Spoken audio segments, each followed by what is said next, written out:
In this video I will go through how you can debloat and correct your posture in the best way. This will make you look and feel better and improve your performance within the sports and the gym. I've been an athlete all of my life, and after completely geeking out on YouTube for a very long time, trying to find the best ways on how to look better and how to perform better, I came across a few things that I simply cannot live without anymore. So in this video I'll show you how to debloat so that your face looks leaner, and how you can fix your posture to truly get the best aesthetics both in your body and in your face. So the number one thing to actually fixing the way you're looking is fixing how your body is structured. If your base is off, then doing things such as debloating or losing fat won't really do you any good. And also, the number one thing to fixing your posture for most people, and we're talking about a broad group of 85% of people, is to fix your anterior pelvic tilt. That is when your hip is tilted forward, and this affects how your spine works and how your body is structured, and it's a very important point which I will talk about in this video. Because when your hip is tilted forward, your butt will protrude, it will go out, your lower back will slouch, and your head will fall into a forward head posture, making the muscles in your face weak, and it's a very important point to how your face actually look, and I will get into this later in the video. Because of this condition, anterior pelvic tilt, your performance inside the sports will be worse, and your aesthetics as well. All of this is caused by short hip flexors, a tight back, and a weak neck. And now that you know this, let's go a little bit deeper into my own personal thoughts around this. I like to imagine my body as one single unit. I like to imagine my body as one, not many different parts like in bodybuilding. Because if one part is tight, the chance is that the rest of your body is going to be as well. Over time, having a bunch of different muscles which are tight can make your face look flatter, tighter, and more recessed. You don't really get uglier because your bones in your face change or anything like that. It's more the positions of the bones and the muscles that play a huge part on how you actually look. Because you need to see your face as a bunch of different bones and muscles dragging in different directions. When these muscles are affected, this determines how you actually look. If it's tight, it's going to be recessed, and so on.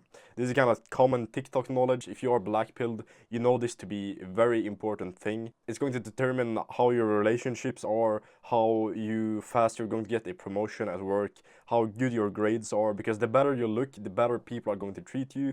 And basically, if you look good enough, you're going to get a kind of halo effect.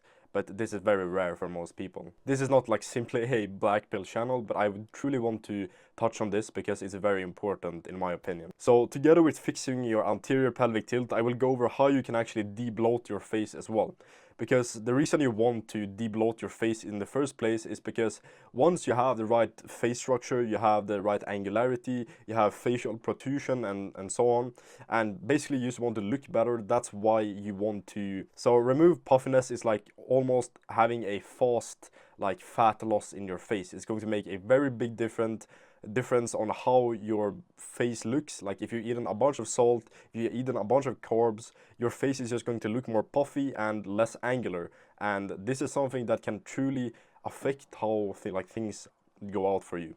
So let's get into it. In order to fix your anterior pelvic tilt, you have to do three things to fix the tight muscles. First off, you want to be doing RDLs. This is for your tight hamstrings, and it's a very central part of you having anterior pelvic tilt. You having tight hamstrings is basically like fixing that is like the 80-20 rule of the anterior pelvic tilt. If you can fix your tight hamstrings, you're going to fix everything. So you might think like, oh, am I not going to get tighter hamstrings by doing RDLs? Well, it depends how you do them.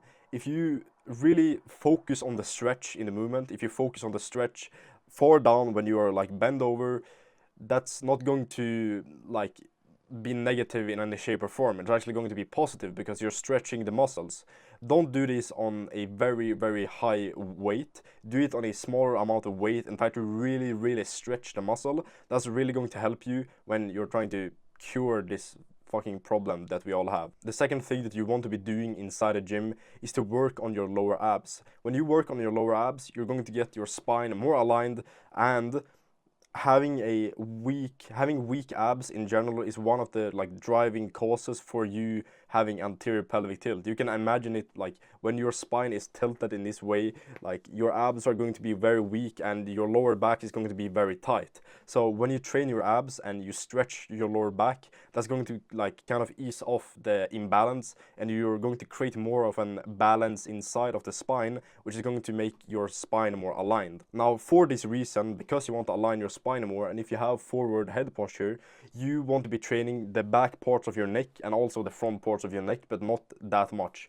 You want to be training the back parts of your neck so you truly can get like shin tucked. And when you're actually shin tucked, you're going to work your lower abs way more as well. So that's a thing that I'm going to talk about more. But basically, you want to have your neck in the right positions at all times, because then you're going to align your spine more and your body mechanics is going to work better, which is going to cause you to have better aesthetics, because you're not going to look so fucking wacky, and you're also going to be having way better performance inside sports because your spine is aligned, the muscles aren't imbalanced in any shape or form, and you're just going to be less tight. And all of this is going to contribute to you having more athleticism, and it's going to make you be able to perform better in boxing, in soccer, whatever kind of sport that you're doing. It's going to make a huge difference if your spine is aligned, if your neck is aligned. There's a few more things that you can do, but these are very important. It's how I have like gotten rid of most of my anterior pelvic tilt. Not quite, but I've gotten a very like long way on this journey on fixing my posture, because I have very bad posture when I started. It's a lot better now, but I still have a little bit, and I especially have rib flare, and this is something that comes from having anterior pelvic tilt. When your hip is tilted forward in this direction, your ribs are going to like follow with, so they're going to go out a little bit as well, and this can affect people's breathing. It certainly does for me, and it's caused me mild sleep apnea. It's basically when you get like when you wake up in the middle of the night and you're like not conscious of it, but you have like a micro wake ups in the middle of the night and like sleep fragmentation, which kind of affects your performance and affects your sleep. I have that, so like that's one of the reasons like why I really wanted to cure this and why I'm making a video out of this, because I think it's a very important thing. If you have anterior pelvic tilt, if you have bad posture, if you have rib flare, that's going to be like serious issues that you are going to have to deal with. So luckily you're watching this video, but from other people who aren't aware of the like seriousness of this problem is quite bad, you know. And movements that you should not do inside a gym are drastic bridges. For example, when you are doing incline dumbbell press or when you're benching, try not to go into very like extreme bridges, like when you're like hunching your lower back and you're slouching it to make a bridge, because that is going to put like inflammation on your lower back. It's going to put a lot of strain and put your lower back in a very in a very bad position. The same with doing things such as deadlifts when you have anterior pelvic tilt. It's a very bad idea because you're causing a lot of inflammation on the spine. Now I want to go over this because it's very important. Your constant body posture plays a huge part in how your posture is actually. So when you are walking, most people think that walking doesn't really fucking do anything. It's just you're walking and that's a neutral state. Well, it can either be positive for you or it can be negative. There's two concepts I want to talk about, and the first one is horse walking.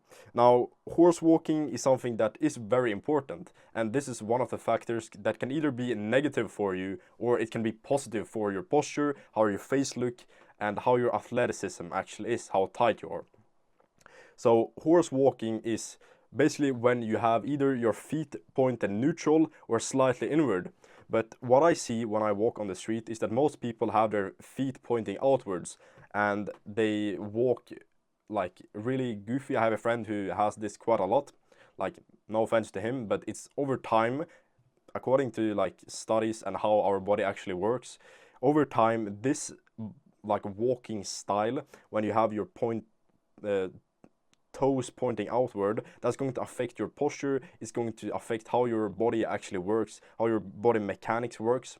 So at least try to have neutral position or have your toes pointed slightly inward, because that's going to make your body mechanics work much more fluently. You're going to remove some tightness from your body because you're basically working with the 3 points in your feet instead of just 2.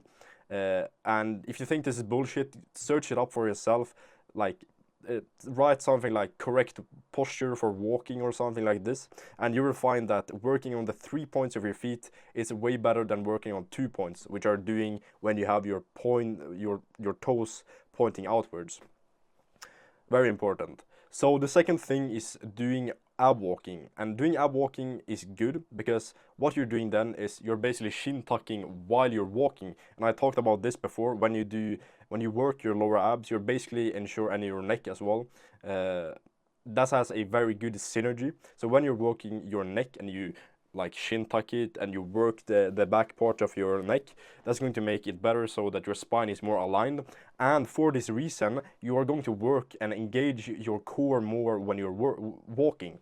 And this over time is going to result in you having better athleticism, better body mechanics, because you're actually working the right muscles when you're walking. You're not going to have any like aches in your lower back after walking. Some people have this. I can have this sometimes as well, especially if I notice that my posture has gotten bad. Like, that isn't natural at all. Most people go around thinking that better shoes are going to help fix their lower back problems. No, that's not the case. You have muscle imbalances, and for the reason that you have aches in your lower back when you're walking so much is because you have so much pressure there that it's like affecting your spine and like the feeling in your spine. So when you actually get the right muscle balance, you're not going to have any problems at all, and you won't have to think about buying new shoes or like having breaks when you're walking around so much. Fixing your posture is truly like such a game changer when it comes to like quality of life and how you're presenting yourself in the world. So go about actually doing these two things, ab walking and horse walking. They are very important for your posture, and it's going to make very, very big. Now let's talk about how you can debloat, but this is less important. If you don't have the right body structure, or like if your body is still not like in the correct posture, debloating won't really do you much help. I've actually seen a lot of changes in my body and in my face since I've started to do the exact like posture protocol that I've just spoken about. And now when I debloat, I get way more facial protrusion. I have way more hollowness in my cheeks. I feel that my cheekbones are more protruded and my face just looks better in general. You can look at some of my older videos. It's a huge difference, at least in my world. To correctly debloat, you have to have a potassium, a sodium and magnesium ratio that is correct. You should not be consuming too much sodium, and you should not be consuming too little magnesium and potassium. I know there's a correct formula. Maybe I'll put this on screen right now. I know there's a company called Element who has the exact like science-based formula for potassium, sodium and magnesium. I think they're using these three electrolytes, but basically having this correct ratio is going to be very good for your electrolyte balance, and it's going to help you debloat very, very well. But basically try not to eat too much salt and try to increase the magnesium and potassium in your diet overall if you want a like healthy like overall solution for it. Eating too much salt and carbs will make you bloated, so try to not like overdose on carbs and salt. Try to stay away from it. Whenever you are training, try to increase your salt and your carbs, because you're going to like fill up on more water. It's going to be very good for your training. But when you have rest days, for example, try to stay away from salt and carbs a little bit more, because it's going to be stressful for your insulin, point one, you know, and it's going to be bad for your bloating and all of this stuff, and you don't really need carbs on your rest day. You maybe need a few grams, but don't overdo it. Don't think that you have to eat like 200 300 grams of carbs on a rest day because you're recovering. That's really stupid in my opinion, and it's not really needed anyways. If you truly want to recover, focus on your sleep, focus on your like micronutrients, and that's going to recover you way better. Now, a very good like thing that I noticed quite recently is that vibration can have a very big like effect on your face and how your body looks. So as a Christmas present, I actually wished for a massage gun. Now I had like very tight middle back, so I wanted to fix that. I have like my parents who helped me like massage my middle back from time to time. But what I actually found out that is that I can do my massage gun on my face, and that's actually debloating. So I just put it on my cheeks. I put it like on my face, over all of my face. This is going to cause like debloating, and it's going to cause lymphatic drainage, which is basically when you remove excess things in your face and in your body, and you like piss it out or something like that, or you sweat it out. And doing a massage gun on your face is very, very good, and it's made me be able to debloat very, very efficiently, and I feel like I've gotten kind of permanently better results from doing it every single day. Now, a carbohydrate that I feel is very great for debloating is rice. Rice, whenever I eat it, I feel that my face just looks better. I feel that my muscles are like more full. I look more aesthetic, and yeah, just having a little bit of rice whenever, like before training and after training, feels like I'm getting better recovery as well. So for me, rice is really this like looks maxing type of carbohydrate. I eat it whenever I want to look better, if I want to feel better as well, because I feel very good after eating rice. Also, for potassium, you want to be ideally eating 1 banana a day, or you want to drink some coconut water every single day, because this is just going to add some additional potassium to your diet, which is going to flush out the sodium, the excess sodium, and you're going to get more debloated. And I just love this because it's such a like quick and easy kind of fix that you can just do. You can eat it and you will look better instantly almost. So whenever you're doing a gym session, and of course you're doing a gym session, you aren't like a lazy bum. You're going to the gym like 4, 5, 6 times a week. And after you've done your gym session, maybe you don't have to do this every time, but occasionally, like a few times a week, you want to do light cardio after.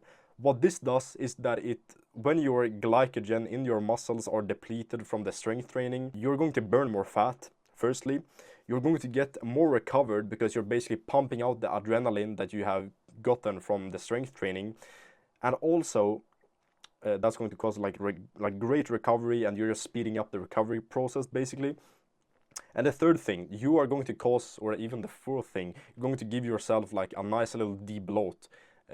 Because you're like sweating a little bit. I usually go on the treadmill for like 20, 30, 40 minutes after I'm done with my strength training. I feel like I'm losing a lot of fat. I'm like making my body more flexible because I'm moving a bit. I'm like also doing sauna 1 to 2 times a week is very optimal if you want to debloat. I find that when I do that, my recovery is better and I'm just way more debloated. But try to like fill up on electrolyte after, especially potassium and magnesium, and drink lots of water afterwards, so you can actually like recap those lost like that lost water. And yeah, just generally to debloat, you have to drink a lot of water and a lot of coffee, because I feel that when I'm drinking both coffee and water, I'm like flushing out a bunch of shit and just feeling a lot more lean, a lot more debloated, and just feeling way better. So if you want to work with me just one-on-one, I can help you solve all of these problems for you without you having to lift a finger, without you having to think about what is the best thing for me. I can just fix all of these like postural and debloating problems that you have with just a simple 1-hour call. So click the link down below and I can help you out. If you don't want to do that, at least subscribe, so click the subscribe button, and I will see you in the next video.